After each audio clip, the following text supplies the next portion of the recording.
Here's the repetition. Lord Palmerston.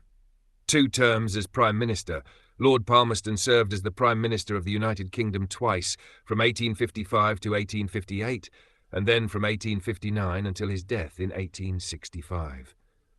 Political transformation. He transitioned from being initially associated with the Tory party to becoming part of the Whig Party. The Eastern Question. Palmerston's tenure saw a focus on the Eastern Question, a complex set of diplomatic and political issues centered around the declining Ottoman Empire and the interests of European powers in the region. The Indian Mutiny of 1857, Sepoy Rebellion. The Indian Rebellion of 1857, also known as the Sepoy Mutiny, marked a major uprising against British rule in India. Palmerston's government faced the challenge of suppressing the rebellion and restoring British control in the aftermath. American Civil War, 1861 to 1865. Palmerston's government navigated the complexities of the American Civil War, maintaining neutrality while dealing with diplomatic tensions arising from British support for the Confederacy. The issue of Confederate ships being built in British shipyards also strained relations with the United States. The Polish Rebellion of 1863. Palmerston's government monitored and responded to the Polish Rebellion against Russian rule in 1863. While expressing sympathy for the Polish cause, Palmerston and his government stopped short of military intervention. Lord Palmerston's political approach. His conservative stance on certain domestic issues contrasted with his more liberal and interventionist policies abroad. Here's a concise breakdown of these aspects. Opponent of parliamentary reforms and domestic stances.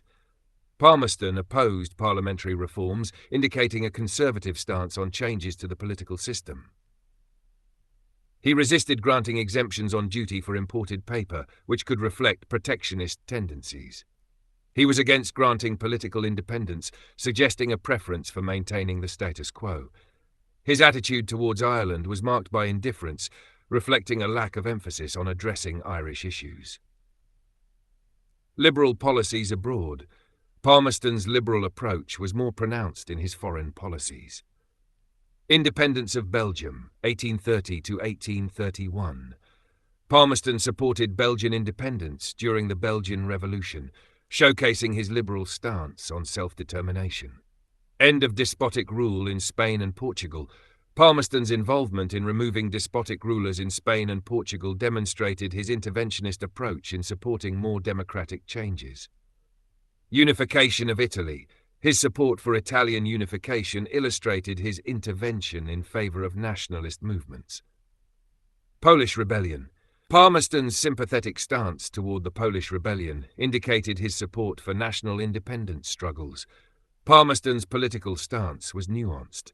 He opposed parliamentary reforms and displayed conservative tendencies domestically. However, he showed a more liberal and interventionist approach in foreign policy matters, advocating for self-determination and nationalist movements.